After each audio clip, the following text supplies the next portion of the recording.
to wait till now to do my opening interview because we actually had deer in this food plot when we climbed in. Then right before the sun came up, or right as the sun was coming up, a big bodied buck went right across the middle of that food plot at about 30 yards. Had to sit here and watch him. He went towards Matt, so I'm out hunting with team member Matt Malzahn today. He's over in the old pond bottom, but he said he hasn't seen him yet. Matt jumped a bunch of deer going in this morning too. Heck, on the drive here, every field had deer in it, so a lot of deer activity, but it's real early in the morning. I think they're bedding down, so we're gonna hang in here until about 11 o'clock, see what moves, and then we're gonna change gears for this afternoon, so hope you stay tuned.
It's about 9:45. We've had 2 spikes and an 8-point come into this field, and as you just seen, all 3 of them went to the same branch and rubbed on it, licked on it. So if you've seen the episode back in my preseason, I actually came into this field, and because all the branches of the trees lay out on the ground here, and it didn't really promote making scrapes or that licking branch scenario. So it's just really nice to see that hard work that I put in the early season is paying off now as those deer are coming in and using it for how I intended them to use it. So just seen another 8-point up here next to this brush pile. He hasn't come into the food plot yet, but they are moving. We've been on deer pretty much ever since we climbed in the tower this morning, so stick in there with us, and hopefully they continue to get bigger as the morning goes on. Stay tuned.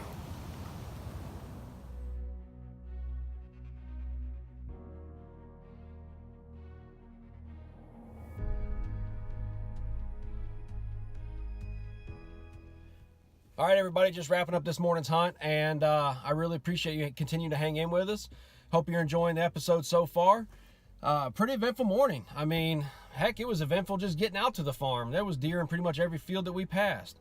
And then we get out there right before the sun started to come up. I seen a bruiser of a buck go right across the middle of that food plot. Then right after sun up, we had an 8-point come in, had 2 spikes come in. All 3 of them hit the same branch, so I thought that was pretty cool. That work that I put in the preseason is really, paying off. Had another 8 come in. He didn't come into the food plot field. He stayed up there by that brush pile, but it's just good to see him. Good looking deer. Needs about another 2 years. So really eventful morning. Matt had a couple spikes. He's seen several does. So we just didn't see the big boy this morning, but we've seen a lot of deer.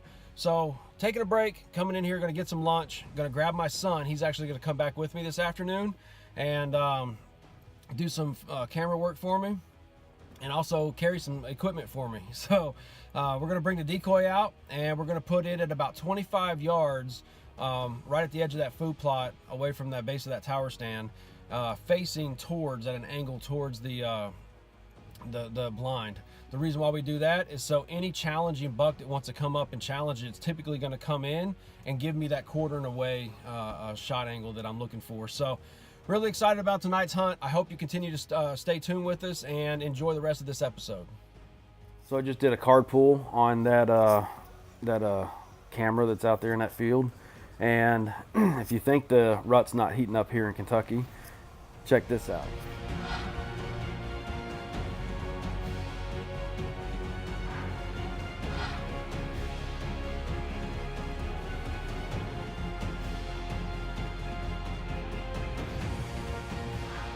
Literally, a doe comes in at 6:09 a.m., squats and urinates right in front of that camera. And at 6:12 a.m., a big mature buck comes in there and works that exact area, stands right over where she was just at. So I would say we probably got us a early hot doe in the area. So I think it's about to ramp up. Stay tuned.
Back at it.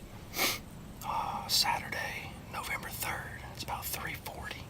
Just climbed in. It's about 61 degrees. We have a southeast wind, so blowing our wind back out of the food plot. Got my son with me, Austin. Say hi. He don't know how to talk. He's home from Western Kentucky University for the weekend. He's gonna do some camera work for me. So we're set up in here. Let's talk about what we got going on tonight. So right there at 25 yards from the base of the stand, we've got the little buck decoy. So about 4:30, 4:50, we're going to start doing some rattling sequences, hitting them grunt calls, and hopefully entice one of these big bucks to come up out of these hollers. So I think it's going to get interesting tonight. Make sure you stay tuned. All right, everybody, you know what time it is. About to get phased out.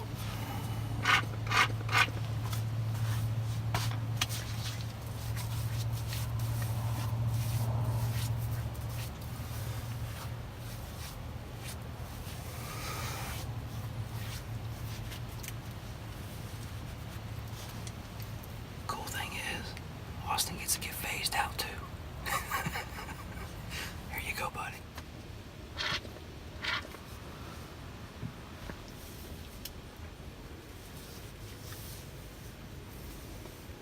Boy, got so much hair.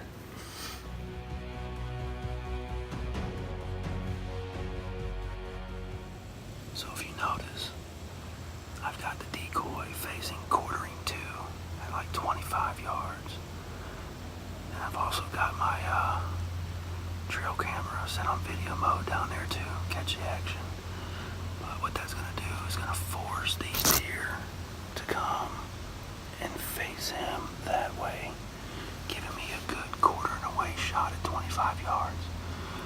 So I've also got the Black Widow Dominator all over that buck. So if there's one around here, he's gonna come check him out here shortly.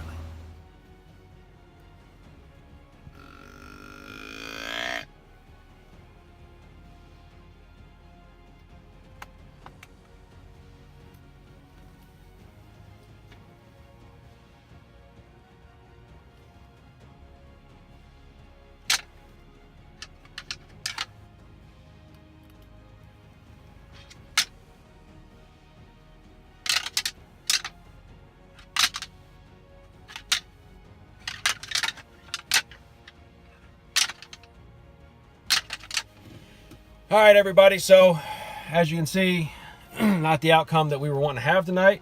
I'm not going to sit here and go on a big rant about it. I am going to talk about it. We did everything we needed to do. We get in early, got everything set up. The decoy, as you already seen, everything was right. Wind conditions were right. Weather, temperatures were right. Felt really good going into tonight. And right at about 5:30, the owner of the land that I lease, his son decides that he's going to come driving his side by side all through the property. It's frustrating. I mean, you know that they know that I'm there. They can see the truck there. They know why I'm there. But it is what it is. It's not my land. It's not my place to be able to tell somebody what they can and can't do on their family's land, even though that I've put in the time, effort, money, and energy to have that right to hunt out there. That's not the way it worked out tonight. So it's really no different than public land. I mean, you deal with the same adversities out there. You know, I'm the guy that's going to show up 2 hours early, get set up, get settled in, with that high anticipation of seeing that big mature buck come through right at sunup. And sure enough, instead of a buck, it's another hunter that wants to wait until the sun's coming up to come to a stand. So, you know, we push through, and tomorrow's going to be another day. We're going to get out there bright and early. Matt and I are going back out to the farm to the lease in the morning. We're actually going to get out about an hour earlier tomorrow, because when we got out this morning, we bumped a lot of deer that were already coming into feed or coming into that food plot. So we're getting out an hour earlier, so we'll be up there at 5 a.m. And I have high anticipation that tomorrow's going to be another big day. I'm going to set the decoy back up, because I think if I would have had him out there this morning, we'd be having a whole different conversation right now, because I'd probably have a giant on the ground already today. So I hope you continue to tune in. I hope you enjoyed this episode. And as always, wake up and hunt.